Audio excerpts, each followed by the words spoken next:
So, today we're going to talk about something that, well, a lot of us fall into without even realizing it. We're diving into what's called the broken wing theory, and specifically why certain personality types, especially INFJs, seem almost magnetically drawn to people who need fixing. So let me just ask you something, straight up. Do you find yourself constantly being drawn to people who seem, well, kind of broken? People who you feel you need to save? If you just got a little ping of recognition, then yeah, this is definitely for you. You know, this tendency, it's not just some random quirk you have. It actually has a name. It's often called the savior's compulsion, and we're going to break it down using this idea of the broken wing theory. All right, so what are we actually talking about here? The broken wing theory is that deep down urge, that almost automatic compulsion, to swoop in and help someone who looks vulnerable or hurt. But, and this is the most important part, pay attention to that last line, at a great personal cost. That's the real kicker. This isn't just simple kindness. It's a pattern that can totally and completely drain you. Now look, anyone with a big heart can fall into this trap, for sure. But it seems to be especially common for the INFJ personality type. And why is that? Well, it's because, for an INFJ, their greatest superpower, this incredible, profound empathy, can also become their biggest, most dangerous trap. So when you look at the INFJ profile, it all starts to make sense, right? We're talking about a deep-seated empathy, where they can almost literally feel what other people are feeling. They have this innate need for harmony around them. And they have this incredibly idealistic, some might say naive, view of other people's potential. So you put all that together and what do you get?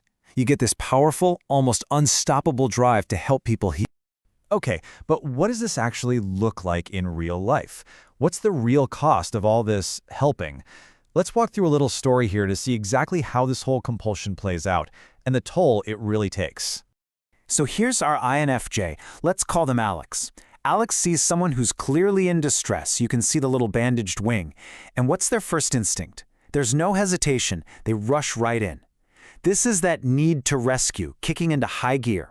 It's a pure, gut-level, empathy-driven response. And then, pretty quickly, the dynamic becomes dangerously clear. You see Alex just pouring their energy, their time, their support into this other person. But notice what's happening, or rather, what's not happening. It's a one-way street. The other person is just taking and offering absolutely nothing back. This is where that imbalance really starts to fester, and it just drains the helper.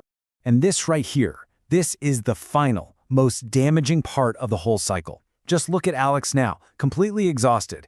They've got their own life, their own goals. See that textbook? It's just sitting there, but they're pushing all of it aside to take care of the other person. Again, this is self-neglect, plain and simple. It's where your own life, your own well-being, just starts to fall apart.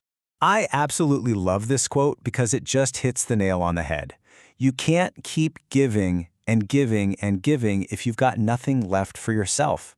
Your cup is empty. It's just not a sustainable way to live or to be in a relationship. Taking care of yourself is not selfish. It is absolutely 100% essential. Okay, but here's the good news. This isn't a life sentence, not at all. For a lot of people, there comes this really critical moment, a turning point, a moment of clarity where the rescuer finally starts to become a realist. And this is it, the light bulb moment, that sudden, crystal clear thought where Alex finally gets it. I can't save everyone, and maybe more importantly, it's not my job to. They see the pattern for what it is, totally unsustainable, and it's actually hurting them more than it's helping anyone else. This realization, it can be tough, but man, is it the crucial first step. So, what now? After that big realization, what's next? Well, it's all about action. It's time to actually stop the cycle. And you do that by setting healthy boundaries and starting that really important work of taking back your own energy and your own life goals. So how do you actually do it? Well, there's a path forward. Step one is just to acknowledge the pattern. And I mean being brutally honest with yourself and just saying, okay, yep, I do this. Step two, prioritize your needs. This means you actually have to put yourself on your own calendar before you rush to answer someone else's crisis call. And then step three, and this is usually the hardest part, communicate your limits. Look, it doesn't have to be some big dramatic confrontation. It can be as simple as calmly saying, I hear you and I care, but I can't solve this for you. So let's be super clear about the main takeaway here. This is not about becoming cold or uncaring. Not at all. It's about changing your definition of what help really is. true, healthy support is about empowering other people to find their own strength. It should never, ever require you to set yourself on fire just to keep them warm.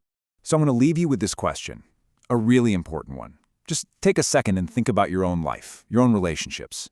Who are you trying to save right now? And in your big mission to fix all their broken wings, have you maybe completely forgotten to take care of your own?